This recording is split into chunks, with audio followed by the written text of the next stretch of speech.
Hi, I'm Carmel Crimmins in Dublin. It's Monday, November 10th. Today, the US Senate pushes along a bill to end the government shutdown. Resignations at the BBC after criticism over editing a Trump speech. And, once a rebel, the Syrian president heads to the White House. This is Reuters World News, bringing you everything you need to know from the front lines in 10 minutes, 7 days a week.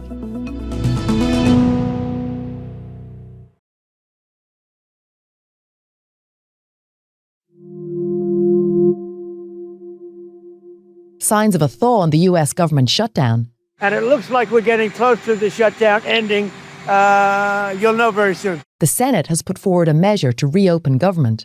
The now 40-day shutdown has sidelined federal workers, held up food aid and cancelled flights. If the Senate ultimately votes in favour of this measure, it would fund the government until January 30th and stop federal agencies from firing employees in that period. The bill moved forward after a handful of Democrats broke party ranks and voted to support it. In return, Republicans have agreed to a December vote on extended subsidies under the Affordable Care Act. Those are the subsidies which help lower-income Americans pay for private health insurance, and they're due to expire at the end of the year. It's been the Democrats' sticking point throughout the shutdown. Hopes of an end to the government shutdown are lifting shares around the world.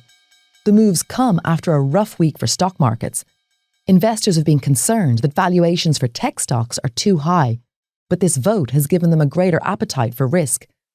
They're also hoping that an eventual end to the shutdown will give them greater clarity on how the economy is doing, because it would mean federal data can be published again.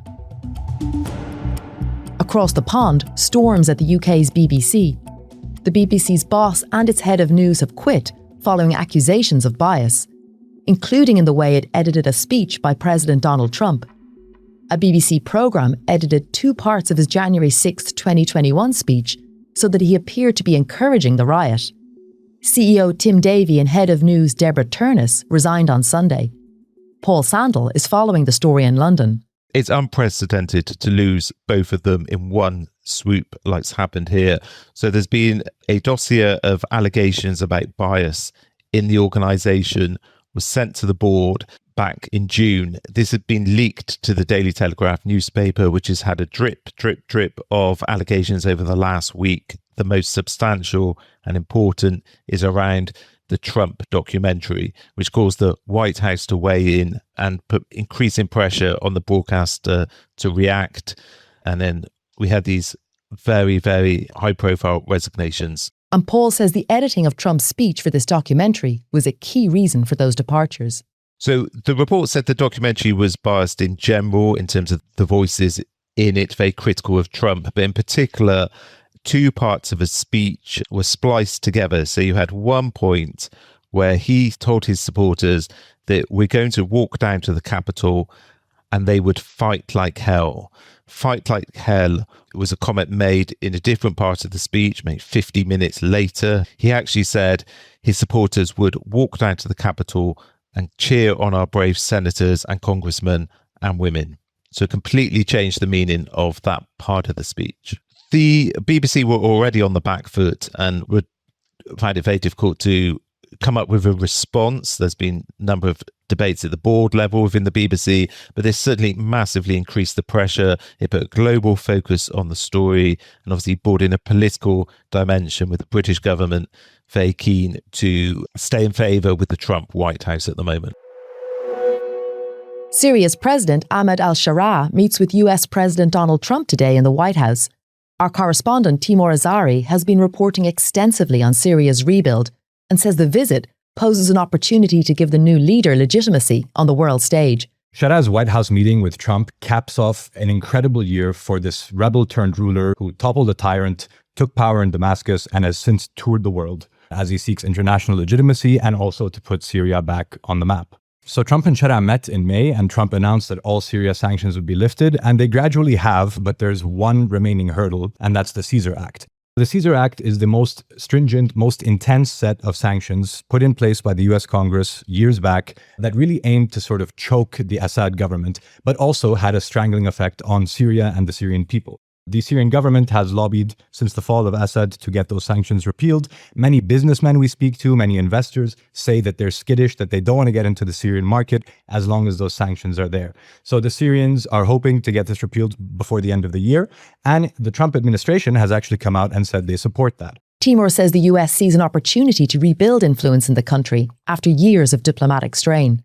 The US is clearly gaining a foothold in a region where they were excluded for many years. Syria, for the last 50 or more years, was in a different camp, had very good relations with Russia, had very good relations with Iran. And we see today that Iran has been expelled, Russia's remit has been limited. And we reported at Reuters just a couple of days ago that the US actually is establishing a military presence at an air base in Damascus, which is unprecedented. Another guest due at the White House in the coming days is Saudi Crown Prince Mohammed bin Salman. President Trump has been talking up the chances of Saudi Arabia agreeing to normalise ties with Israel and sign on to the 2020 Abraham Accords. But it's unlikely to happen during the prince's upcoming visit. Riyadh has signalled to Washington that its position has not changed.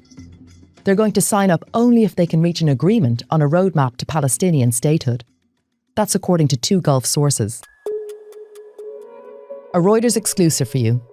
FBI Director Kash Patel was in China last week to discuss fentanyl and law enforcement issues. That's according to two people familiar with his trip. He flew into Beijing and stayed for about a day for talks with Chinese officials. His visit follows a summit between the US and Chinese presidents and was not officially announced by either Washington or Beijing.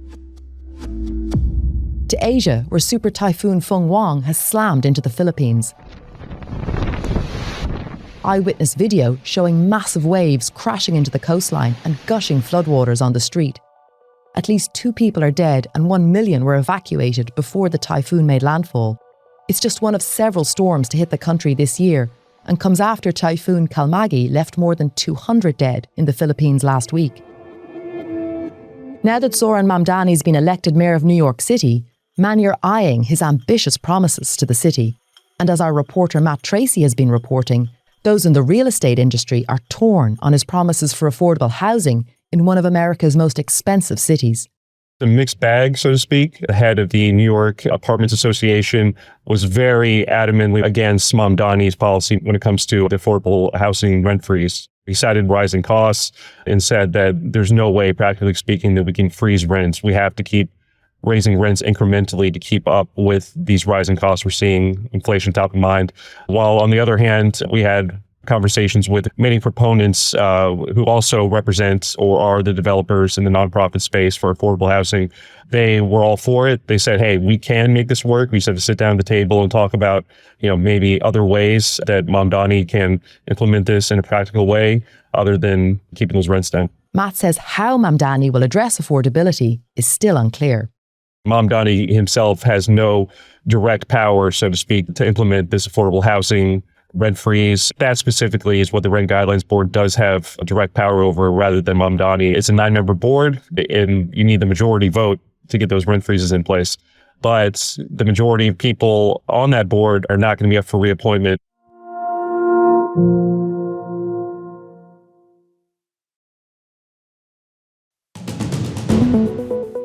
And for today's recommended read, after a weeks-long journey from a glacier in the Andes to Brazil's tropical coast, a boat carrying dozens of indigenous leaders has arrived, and with them, their wish list as the COP30 climate summit kicks off.